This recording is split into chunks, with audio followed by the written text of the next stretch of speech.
સ્વાગત છે તમારું મારી ચેનલમાં। આજે આપણે બનાવીશું ચોરીમાં ઢોકળીનું શાક। મારી ચેનલને લાઈક એન્ડ સબસ્ક્રાઈબ કરજો।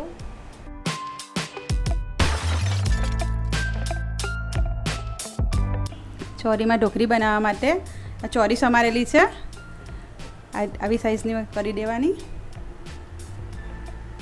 રેગ્યુલર મસાલા, તેલ, મીઠું, ઘઉંનો લોટ, આદુ, મરચાં, લસણની પેસ્ટ ને હિંગ। હવે આપણે ચોરીનું શાક બનાવીશું। પહેલાં એના માટે તેલ મૂકીશું। આમાં આપણે અજમાનો વઘાર કરીશું।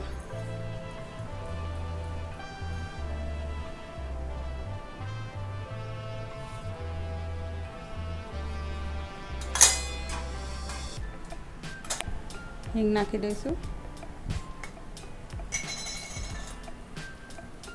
આદુ, મરચાં, લસણની પેસ્ટ નાખીશું।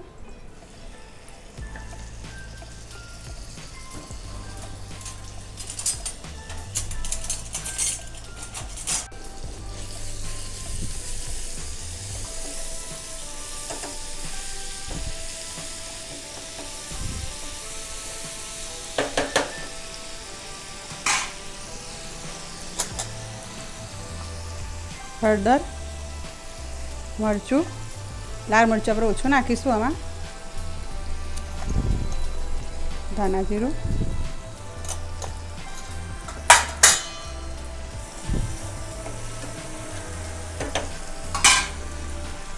ચોરી નાખી દઈશું।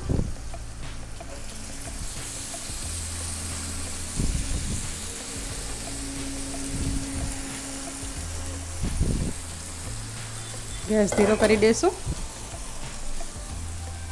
પાણી નાખી દઈશું ને ચોરીનું શાક થવા દઈશું। ત્યાં સુધી આપણે ઢોકળીનો લોટ બાંધીશું। આપણે જે એક વાડકી લોટ લીધો હતો એ લઈ લેવાનો। આદુ, લસણ, મરચાં, હળદર લઈ લઈશું થોડી। આમાં આપણે લાલ મરચું નથી નાખવાનું। મોણ લઈશું,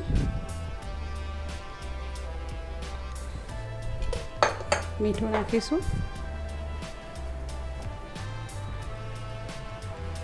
હવે લોટ બાંધી દઈશું।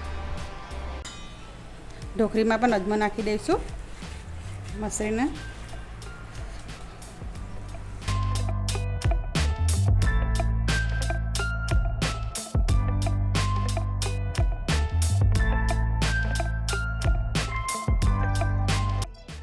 આપણે ઢોકળીનો લોટ બંધાઈ ગયો છે। ભાખરીનો લોટ બાંધી એવી રીતે જ બાંધવાનો છે, પણ મોણ વ્યવસ્થિત નાખજો એમાં, તો તમારી ઢોકળી સોફ્ટ બનશે। હવે આપણે ઢોકળી દબાઈ દઈશું। આપણે દાબેલી ઢોકળીનું શાક બનાવવાનું છે। શાકને આપણે હલાવતા રહીશું અને બીજી બાજુ આપણે ઢોકળી બનાવીશું। ઢોકળી આપણે આટલી નાની નાની લેવાની છે લૂઈ, આવી રીતે દબાઈ દેવાની છે। આવી રીતે હશે આપણી ઢોકળી બધી।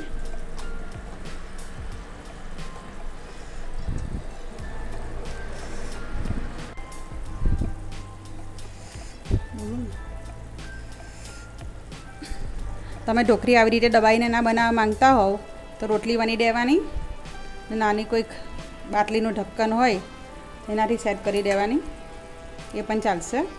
પણ ટાઈમ હોય તો આપણે આવી રીતે સેટ કરી દેવાનું। આ બહુ સરસ લાગશે।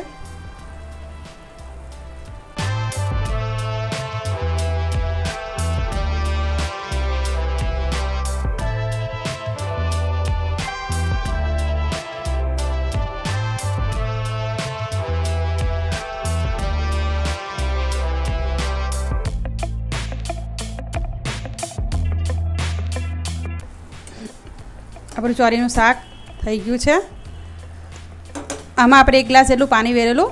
હવે આપણે આટલું પાણી છે એની અંદર જ ઢોકળી મૂકી દેવાની છે।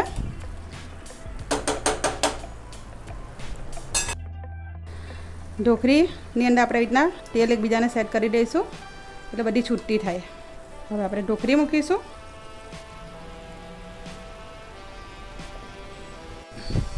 હવે તમારે આમાં ઢોકળી તમારે વધારે મૂકવી હોય તો તમે તમારી રીતે મૂકી શકો છો, બાકી માપની રાખો તો પણ વાંધો નહીં આવે। કુકરમાં પણ તમે બનાવી શકો છો આવી રીતે. એનું માપનું મેજરમેન્ટ તમારે વ્યવસ્થિત રાખવું પડે. તમારે જો કુકરમાં બનાવેલી ઢોકળી જોઈતી હોય તો મને કોમેન્ટ કરશો. આપણી ઢોકળી બધી મુકાઈ ગઈ છે. હવે એવું લાગે થોડું કે આપણને પાણીનું પ્રમાણ ઓછું છે તો આવી રીતે જોઈ લેવાનું. આમાં આવી જ જશે. આપણે હવે ઢાંકીને મૂકીશું ને સહેજ ઉપર તેલ વેરી દઈશું જેથી ઢોકળી બધી છૂટી થાય. હવે આપણે થોડી વાર ઢાંકી દઈશું એને. તમારે પાણી મૂકવું હોય તો અહીંયા કોર્નર પડી આવી રીતના થોડું મૂકી દેવાનું જેથી કરી ઢોકળી આપણે એના પર પાણી ના જાય. આવી રીતે જોઈ લેવાનું. હવે ઢાંકીને મૂકી દઈશું. હવે આપણે ઢોકળી જોઈ લઈશું. ઢોકળી આપણી આવી રીતે છૂટી થઈ ગઈ હોય તો સમજવાનું કે આપણે હવે હલાવી લઈએ થોડી વાર શાકને. આપણે આવી રીતે એને ઉપર નીચે કરી દઈશું બંનેને. તો મિક્સ થઈ જશે ઢોકળી શાકમાં.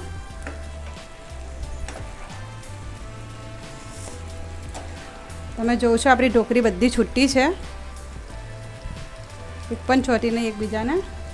એટલે આપણી ઢોકળી મસ્ત બનશે ચોરીમાં.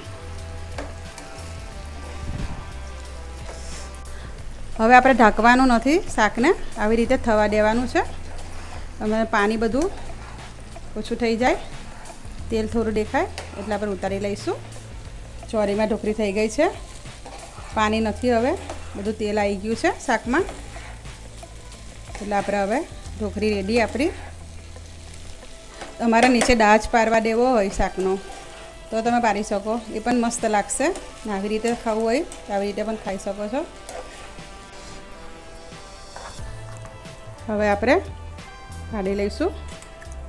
બધી ઢોકળી જો એક એક બધી છૂટી છૂટી થઈ ગઈ છે. આવી બનવી જોઈએ તમારે ઢોકળી.